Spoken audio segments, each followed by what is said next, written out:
Tonight, caught unaware. You know, it comes in a box. How's that a construction project? A new city bylaw around alarm and security systems catching some by surprise. Also tonight, right from home invasions to vehicles being broken into, drugs trafficking. what's behind a recent spike in crime in Beausejour? Plus, just trying to get by. Yes. So it's not easy for sure. The challenges and uncertainty facing one Ukrainian family trying to start a new life in Manitoba.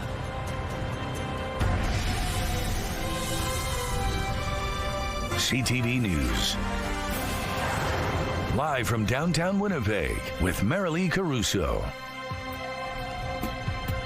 Good evening. Thanks for joining us. Frustration tonight from a Winnipeg business that was fined for having security cameras installed on their property without a permit.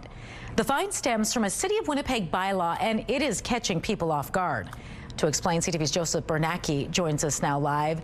Joseph, you have to have a permit to install a security camera? Marilee, if you're a business, you do. I didn't realize this was the law, and neither did Michael Voyajakis, general manager of Voyage Funeral Homes, who got the ticket. Through these security cameras at Voyage Funeral Home on Kirkfield Street, general manager Michael Voyajakis can spot any trouble coming through the lens. What he didn't see coming, a ticket from the City of Winnipeg with a high price tag. How do they pass a bylaw that nobody knows about? Under a bulletin published in 2024, City of Winnipeg bylaws require businesses to have electrical permits for installations of alarm systems and closed-circuit television cameras. However, single-family detached homes are exempt. Voyajakis wonders why businesses need special permits. It's a plug-and-play system. So it's no different than plugging your stereo into a wall. You plug in your speakers, you plug the stereo into the wall. It's low voltage, and you know, it comes in a box. How's that a construction project? Voyage Funeral Home isn't the only business asking questions. Don Woodstock from Jamrock Security says he's received a number of concerned calls over the past year from clients who also didn't know they needed a permit. The news came to us because my electrical contractor informed me. But then I got inundated with calls after the fact and says, you know, what's this about? What's this about? And the question starts coming. Woodstock says the city needs to do a better job of getting the word out of these regulations. If you walk down the street now and look up and you see a camera, walk in there and ask a business owner if they know of this exists, and they tell you no. 99% of them would say no. This is news to them. No one from the city was available to speak to on camera. In a statement to CTV News, a spokesperson indicated these rules have been in place for some time. The information bulletin released on June 27, 2024 simply replaced the previous bulletin. No new requirements were published. For Voyajakis, the fine is another challenge he's faced with while running a small business. Why are they trying to put back small businesses out of business? We should be working together as a team and making the city a vibrant city. CTV News asked the city why homeowners can install these cameras without a permit, but businesses can't. We asked if there was a financial motivation behind the bylaw. The city didn't answer these questions. All right. Thanks for this, Joseph. The family of a Norwegian hiker who perished in the far north is planning to come to Manitoba this week. A family spokesperson says Stefan Schutelvik's loved ones are coming to retrieve the 29-year-old's body and meet the teams that searched for him. RCMP confirmed Schutelvik's body was found Sunday morning near the Hayes River, just east of York Factory. The family spokesperson says it was his childhood dream to explore Canada's northern wilderness as he was inspired by Norwegian pioneers and explorers. His family farm is on the seashore of the Oslo fjord, and his immediate playground has been Norwegian nature, the sea. And he has been outgoing, living most of his life in accordance with the nature. It's believed Schutelvik was swept away while trying to cross the 2-kilometer-wide river. An autopsy was scheduled for today. He had set out from Fort Severn in Northern Ontario on foot with 2 dogs in late July. A Manitoba man sentenced to life in prison after a judge convicted him of sending letter bombs to his ex-wife and 2 lawyers in 2015 has been denied full parole.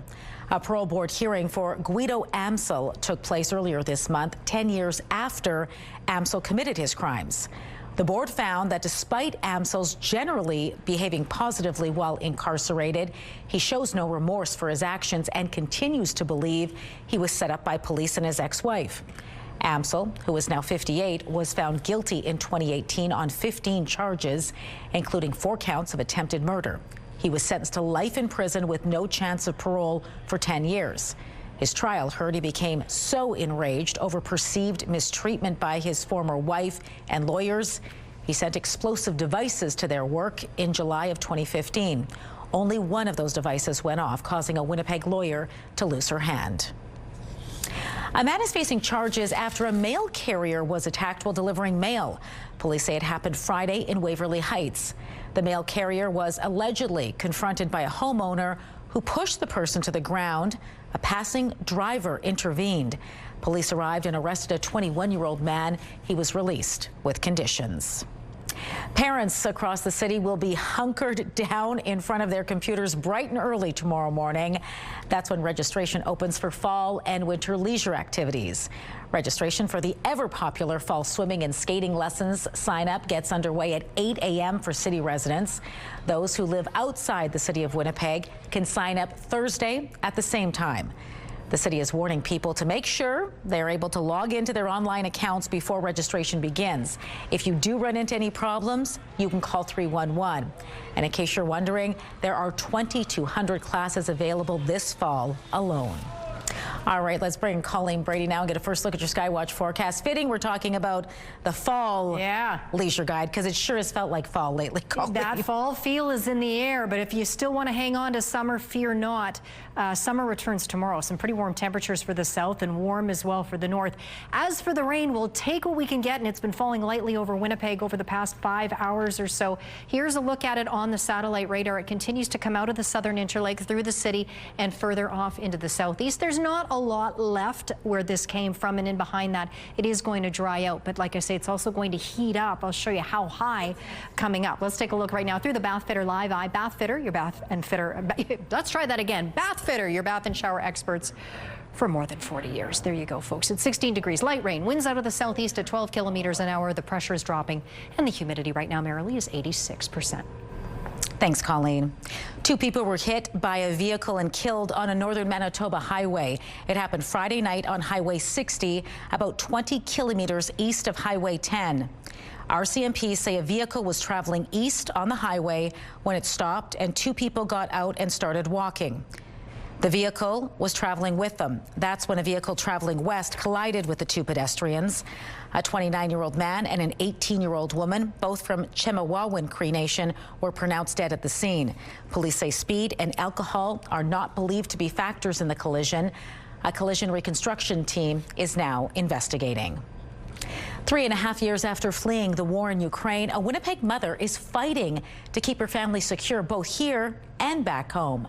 And as CTV's Harrison Shin shows you, arriving in Manitoba was just the start of a new journey.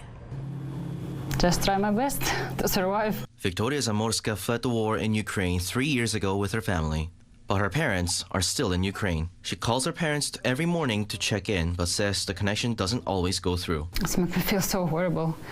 When you close your eyes and feel your parents can be alive, it's just what you can feel in this moment. She's working 2 jobs, more than 50 hours a week, to support her family. A lot of hours with the 2 kids, and just try my best to survive. It's enough to pay my bills. Thanks God. Her husband was an ER doctor in Ukraine.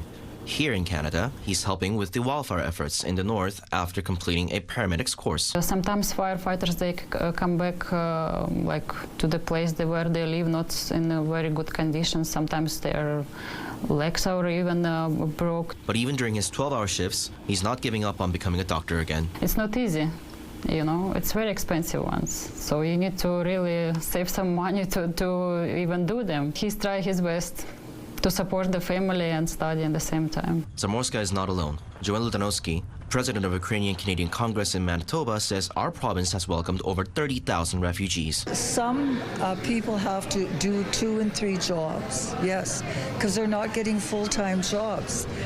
So now they have to pick up whatever they can. Despite the challenges she's facing, Zamorska has a message to her fellow Ukrainians. Stay strong, believe in yourself, just be happy. Harrison Shin, CTV News, Winnipeg.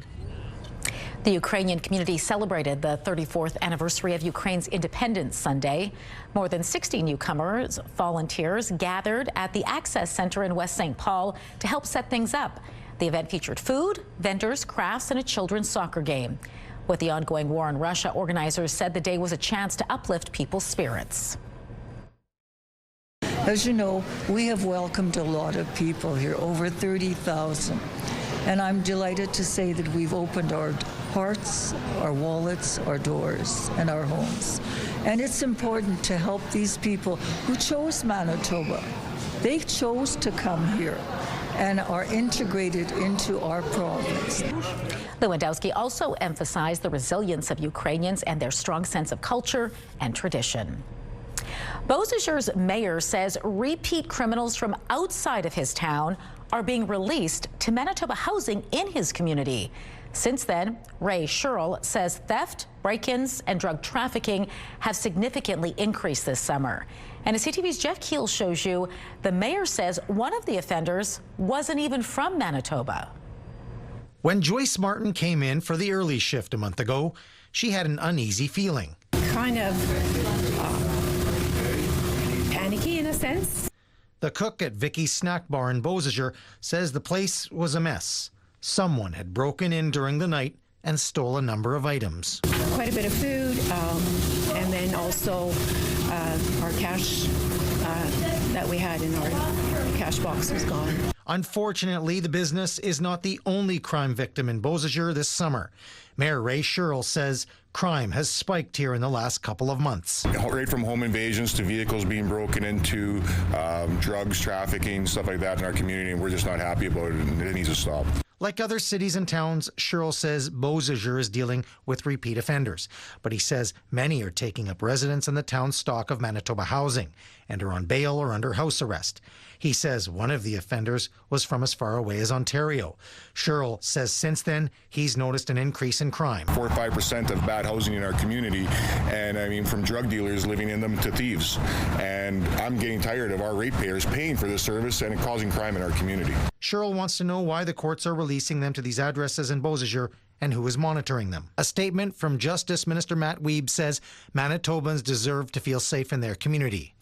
Manitoba Housing has met with town officials to address the issue, and next month we're meeting again with the town of Beausejour to address their concerns to work towards a solution. Some progress has been made. Sherrill says RCMP helped shut down this problem house in town, which is now boarded up.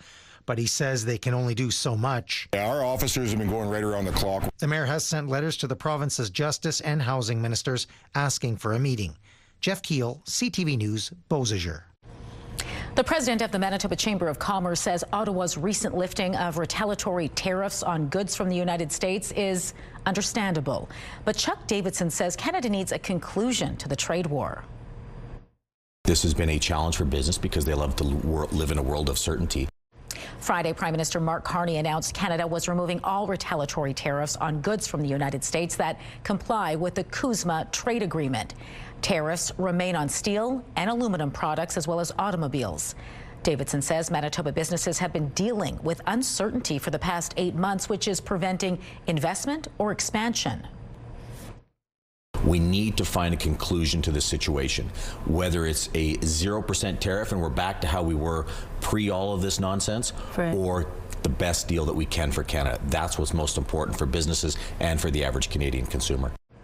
While they wait for a resolution to the impasse, Davidson says businesses are focusing on interprovincial trade or trade with other countries, but he says it is not making up for all of the losses from U.S. trade.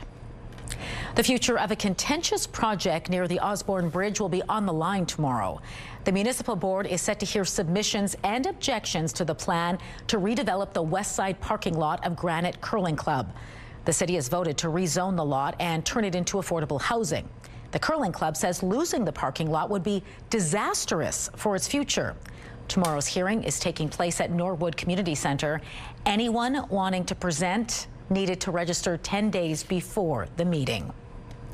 Two men are facing charges tonight after RCMP detachment in Dauphin was damaged twice in 3 days. The first incident happened Friday when Mounties say someone threw a large rock through the window, narrowly missing people inside. Officers chased down the suspect who allegedly hit an officer with a baton while he was being arrested. A 39-year-old man is facing several charges. Then, early in the morning on Sunday, RCMP say someone drove a van onto the curb in front of the station before throwing a beer bottle at the building. A 21-year-old man was arrested for impaired driving. City crews have installed new concrete traffic control devices on residential streets, but some residents say they're not working.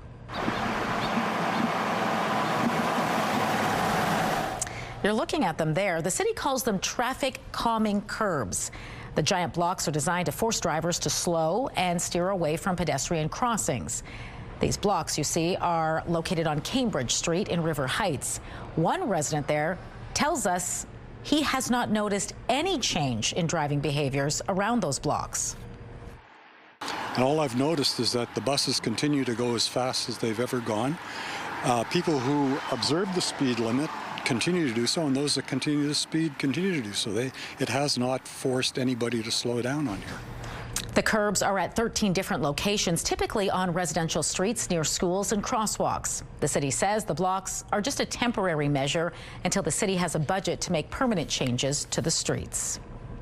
Shoppers will soon have one more option for buying in bulk.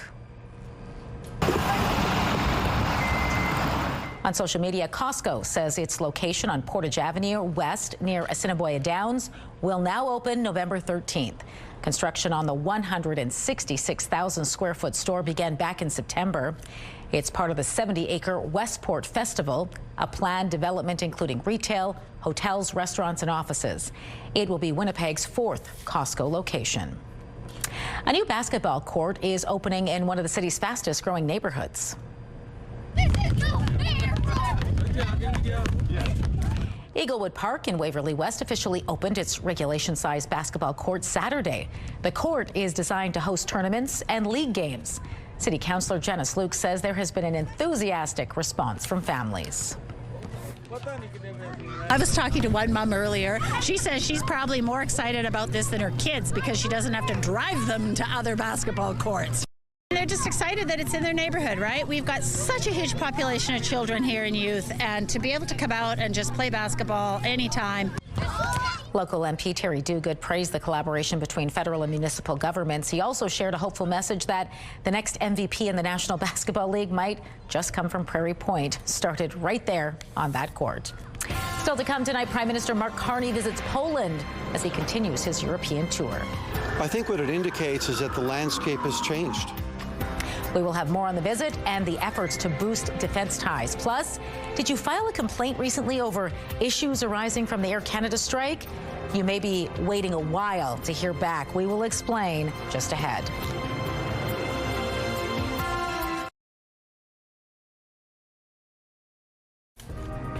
Taking a look at the markets tonight, crude oil added $1.14. The Canadian dollar is up 1/10 of a cent.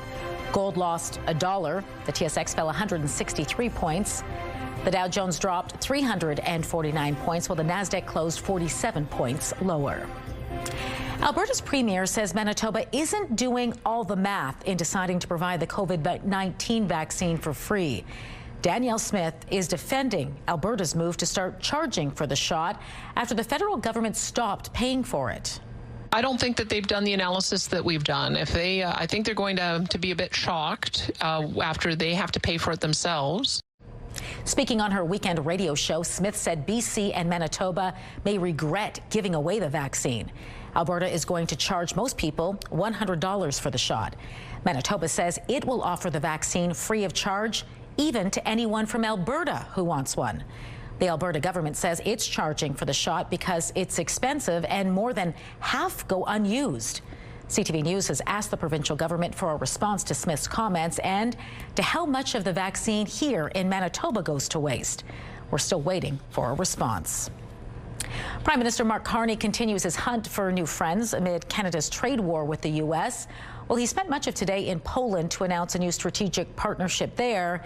He's now in Germany in his push to draw closer ties to Europe. CTV's Abigail Beeman reports. The Maple Leafs on your shoulders, they feel hope. Prime Minister Mark Carney stressed to Canadian troops in Warsaw and European leaders, Canada is ready to spend big on defense. We will quadruple our spending on defense between now and the end of the decade. Not only promising to meet NATO's 2% of GDP spending target by this year, but the new target of 5% by 2030. We have your backs. We're serious about this. Carney bringing his defense minister along to many European meetings, including the trip to Ukraine, which marks a shift from the past. I think what it indicates is that the landscape has changed. I think Canadians know that the landscape has changed, that the geopolitics are changing, that the threat landscape has changed. David McGuinty says Canada's defense plan needs diversification. We're not only making a diplomatic visit, but we're really interested in diversifying our alliances and our defense investments, and having Minister McGuinty there puts an exclamation point behind that. Diversification. We've heard that word a lot from the Prime Minister about trade, too, given the trade war with the United States. Poland needs reliable partners that are ready to cooperate closely in the nuclear energy sector, and also as regards RES, renewable energy sources. Poland has the fastest growing economy in the EU, and the two leaders recommitted to an agreement signed last year, but now focusing on trade, energy, and defense. Our trade relationship last year grew by something like 22% in a single year. So the appetite is really there. It does also mean that people are kind of knocking on our door more. And from Warsaw, the Prime Minister ends his day here in Berlin with a full day Tuesday focused on those same themes, deepening trade and defense ties. Abigail Beeman, CTV News, Berlin. Meanwhile, Canada-U.S. Trade Minister Dominic LeBlanc will travel to Washington tomorrow. LeBlanc is set to meet with U.S. Commerce Secretary Howard Lutnick sometime this week. No exact date has been scheduled yet. The visit follows Ottawa's announcement Friday it will be dropping some retaliatory tariffs on American products to match U.S. exemptions for goods covered under the Canada-United States-Mexico Agreement on Trade. LeBlanc says the counter tariffs were a major sticking point in talks ahead of U.S. President Donald Trump's decision to boost duties on Canada to 35% earlier this month. It appears U.S. border guards are doing more searches of electronic devices. U.S. Customs and Border Protection data reveal almost 15,000 devices were searched between April and July. That's the highest number since 2018. The searches typically involved an agent looking through the device's contents. 78% of the travelers checked were not American. Air Canada customers looking to file a complaint with a federal regulator over their experience during the recent flight attendant strike should be prepared to wait. The Canada Transportation Agency says its backlog of air travel complaints stood at about 85,000 as of August 14th, 2 days before the start of the strike. The backlog has been growing since federal rules introduced in 2019 set compensation amounts for flight delays and cancellations. The Transportation Agency says it put in a new system in 2023 to increase its capacity to deal with complaints, but the number of grievances has also increased. Meantime, the Canadian Union of Postal Workers says Canada Post canceled a meeting planned for the two sides today. The union says the corporation canceled the meeting because Canada Post needs more time to review the union's latest global offers.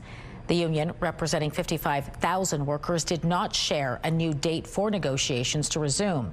This marks the second time over the past week Canada Post has scrapped the meeting with the union, saying it's because the corporation needs more time to analyze the offer. To international news now. In a recent interview, Russia's top diplomat underscored how far apart Ukraine and Russia remain even after the White House's push for peace. Vice President J.D. Vance said he remains confident the U.S. can broker an end to Russia's war on Ukraine despite substantial roadblocks. Alice Barr has the latest from Washington. With Russia's assault on Ukraine showing no sign of slowing down, targeting energy infrastructure and an American-owned electronics factory in recent days.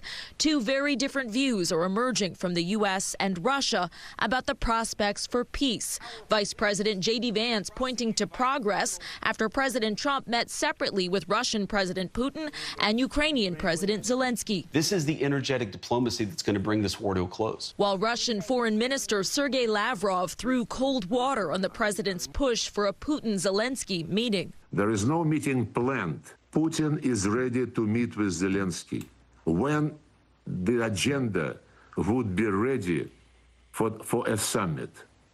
And this agenda is not ready at all. Lavrov noting that key issues, including security guarantees for Ukraine and disputes over territory, remain unresolved. Zelensky said no to everything. How can we meet with a person who is pretending to be a leader? Vice President Vance asked on NBC's Meet the Press whether Russia is stringing President Trump along. No, not at all, Kristen. I think the Russians have made significant concessions to President Trump for the first time in 3.5 years of this conflict. The president again weighing Russia sanctions. Massive sanctions or massive tariffs or both? Or do we do nothing and say it's your fight? While in Ukraine, Sunday, a celebration of 34 years of independence, with a grave threat hanging over the years to come. There is one new positive sign as Russia and Ukraine carried out another large-scale prisoner exchange, swapping 164 prisoners of war from each side and offering hopes they can still make progress. In Washington, Alice Barr, NBC News. An Israeli strike on a hospital in the Gaza Strip has killed at least 20 people, including 5 journalists. According to the Hamas-run civil defense, several people were killed in an initial strike. Then a second strike hit as rescuers and journalists gathered at the scene. The Israeli military confirms it did carry out a strike near the hospital, and it regrets any harm to uninvolved individuals. Engines revved Saturday morning in Headingley as riders gathered for the 4th annual Manitoba Highway of Heroes rally. The Manitoba chapter of UN NATO Veterans Canada organized the rally. Motorcyclists followed the stretch of the Trans-Canada Highway, designated as Manitoba's Highway of Heroes in 2012. The lifestyle that they have, the society they have, is because of these people who serve. I'm not saying go and thank every veteran you see or every member in uniform, but appreciate what they've done for you, and know that it is because of them that you live the life you do. Last year's rally raised more than $2,800 for the Homes for Heroes Foundation. The foundation provides transitional housing and support services for veterans across Canada.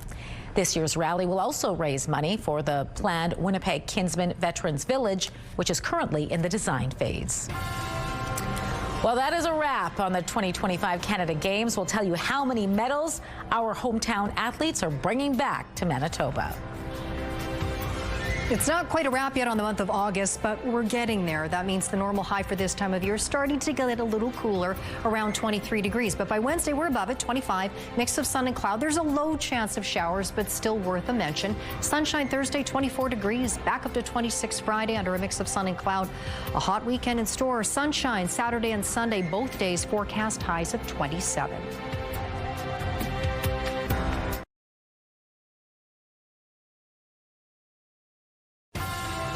Have a news tip?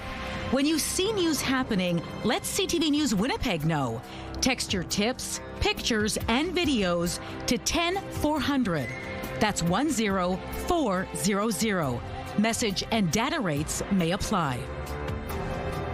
This year's 2025 Canada Games in St. John's are now in the books, and our Manitoba athletes are bringing home some hardware.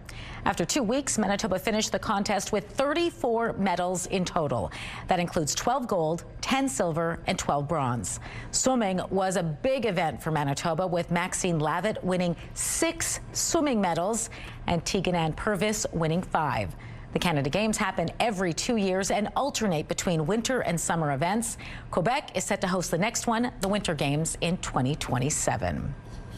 Hundreds gathered at Assiniboine Park Saturday for the annual Walk for Pulmonary Fibrosis, a community event raising awareness for a disease that makes breathing difficult. It was organized by the Canadian Pulmonary Fibrosis Foundation, and this year's walk carried extra weight as wildfire smoke continues to affect air quality across Manitoba. Organizers say the event helps people feel seen and supported. They said that it's like being with family, like they don't feel alone, that for once they're in a group of people that they don't have to explain what this rare disease is, and that, you know, they can just enjoy and be themselves. As we've learned more and more about this disease, we've realized that there are some families that it runs in their family. And so we're here to support them, to say that we are here to walk every step of the way. The walk included family activities, free lunch, and a call for better access to medical oxygen, something many patients rely on to breathe.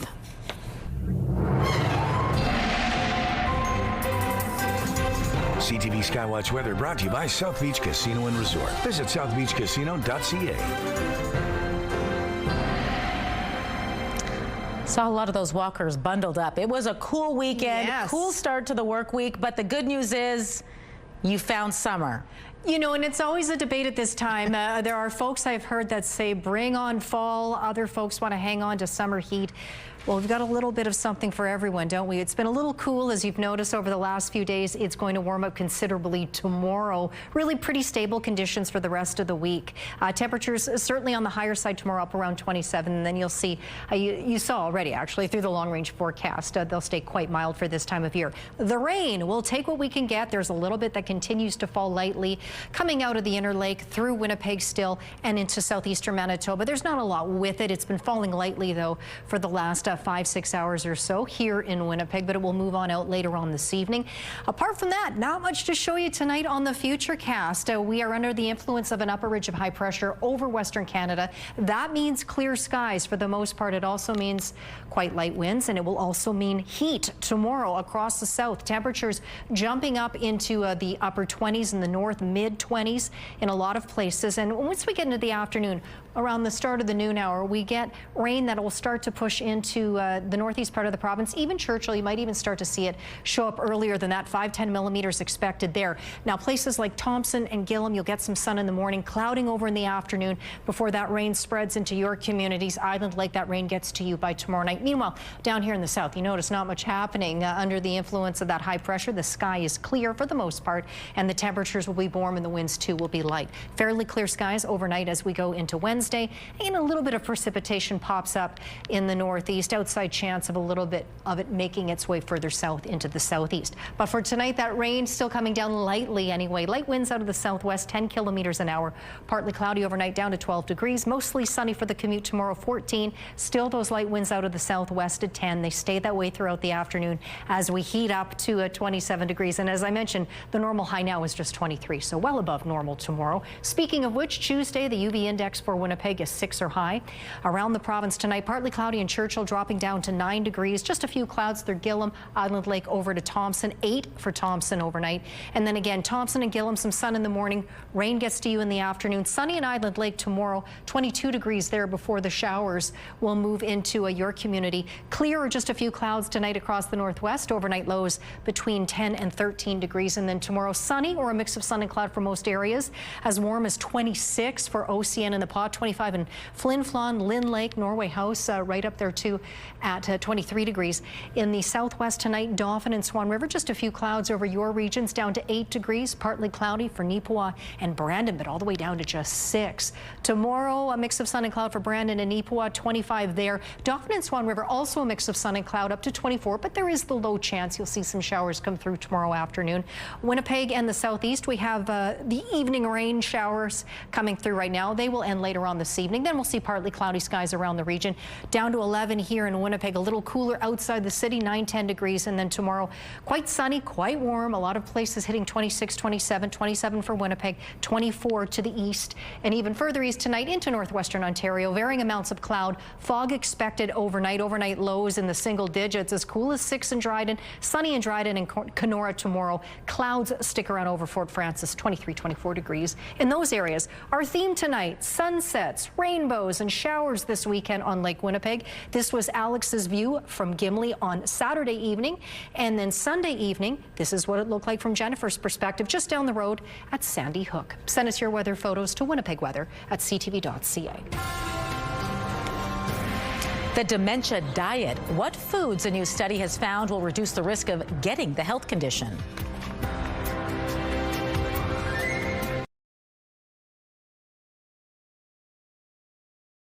If you're trying to quit smoking, vaping is not the way to do it, according to new guidelines from the Canadian Task Force for Preventative Health Care. And joining me now to talk more about the latest advice is Eddie Lang, a task force member and a professor of emergency medicine at the University of Calgary. Dr. Lang, good to speak with you. Great to be here, Marilee. Thank you. First, maybe just lay it on us. Why is vaping not a good replacement for cigarettes? There's a number of reasons. Firstly, we just don't have the long-term safety data that we have on the things that clearly work. You know, e-cigarettes are not designed for smoking cessation. The amount of nicotine that comes through is hard to measure. It's not a regulated product, and there's a lot of carcinogens in there. There's also rarely very severe lung injuries that occur due to vaping. So what we're seeing on the task force is it's certainly not your first choice or go-to choice if you're trying to quit smoking. However, if nothing else is working for you and that's your personal preference, it's still worth a try because stopping smoking has extraordinary health advantages. So just not the best choice, maybe. What are some better ways to help people kick the habit? We looked at two groupings of things. First was what we call behavioral approaches. So that's like just counseling from your family doctor, getting a psychologist, or joining a support group, or even the apps that you can download that help you quit smoking. Those are effective. And when it comes to effective pharmacological treatments, we landed on 4 items. First of all, there's the well-known nicotine replacement therapies. That can be either inhalers, lozenges, gum, or patches. Those all work really well to help people quit. There's 2 medications that require prescriptions. One's called bupropion. The other is called varenicline. And then, to our surprise, there's a natural health supplement that works similarly to varenicline that I just mentioned, which is available in health food stores and has been used in Europe for years to help people quit smoking. It blocks the nicotine receptors in the brain and prevents urges that way. So what is it about nicotine that makes it so addicting? Wow, that's a great question, but it's similar to other addictions. We have nicotine receptors in the brain, and when they're activated by nicotine, the brain wants more. And same goes for other substances like cocaine and in some cases alcohol use disorder gives you really strong cravings that make you want to require a drink. So the brain tells the body, I have to get another hit. I'm so buzzed up by the nicotine that when it leaves my body, I need it right away. That's why smokers often have to have that first cigarette just upon waking from bed because their nicotine levels have fallen during the night. The report also says that tobacco remains the leading cause of preventable disease and death in Canada. I'm curious to know what it is about tobacco and nicotine that is so damaging to individuals. The tobacco is chock full of carcinogens, and it probably has these molecules that promote disease and oxidation of tissue. By that I mean people who smoke, we know full well that they're at very high risk of developing cancers, much more so than non-smokers. There's direct damage to the lungs. I see this every day in the emergency department. People come in with severe pneumonias that are severe only because they happen to have occurred in a smoker. And then there's all of the burden of cardiovascular disease. So everyone who suffers a heart attack, if you are a smoker, not only does it increases your chances of getting a heart attack, but you're going to have a worse outcome from that heart attack if you are a smoker. Some important new guidelines out today. Dr. Lang, thanks so much for sharing them with us. It was great speaking with you. My pleasure, Marilee. Take care.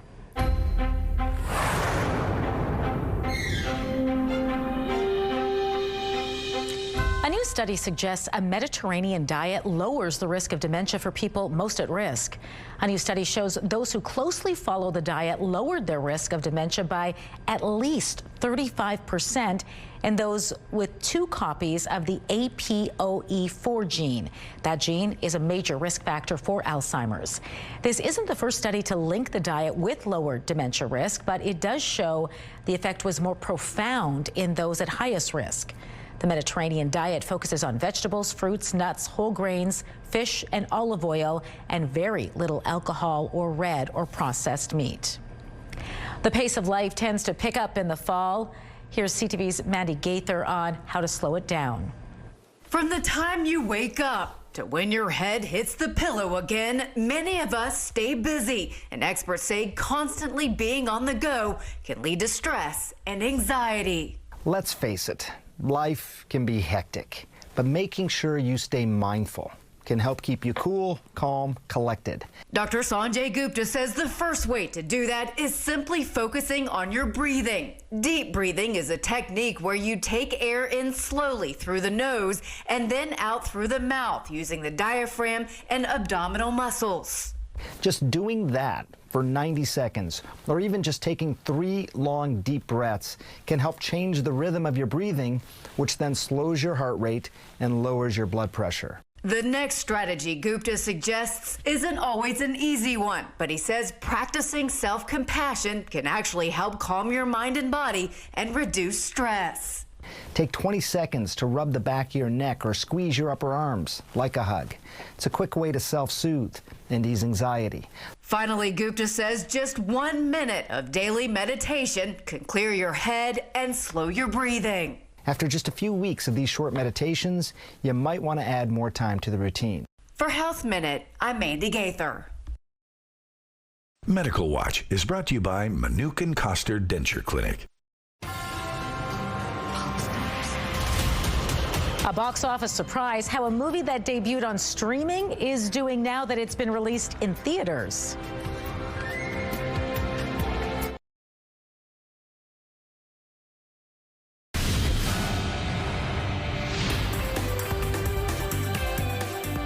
Spotlight, sponsored by the Casinos of Winnipeg, presenting Tom Papa.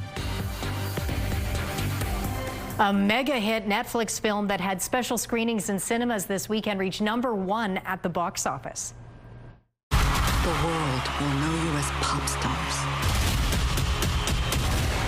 But you will be much more than that. Netflix brought a sing-along version of its movie K-pop Demon Hunters to more than 1,700 North American theaters. It brought in an estimated $18 million US. That knocked horror thriller Weapons into second place with $15.6 million in ticket sales. Freakier Friday slid to third with $9.2 million.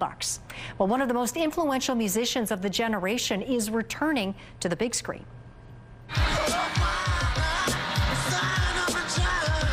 This is pretty cool. Prince in IMAX. Prince, Sign of the Times. The superstar's self-directed 1987 concert film has been digitally remastered and is set to be re-released in IMAX theaters for 1 week only beginning Friday. More information and tickets at imax.com/Prince. Very cool. Some disappointing news for fans of the series Dexter. Learning my code was just the beginning. Back in April, Paramount announced it was renewing Dexter Original Sin for a second season. Now, according to Variety and The Hollywood Reporter, the studio is not going forward with the prequel series, but it is making plans to extend the follow-up series, Dexter Resurrection. The finale of that show's first season is set for September 5th. Competition is king tonight on your primetime lineup with American Ninja Warrior at 7. At 9, Laugh Along with Match Game. Then at 10, it's The Big Bang Theory. E-Talk rounds out your evening at 10:30. New images from the final frontier. Still ahead, we take you to a resupply mission on board the International Space Station.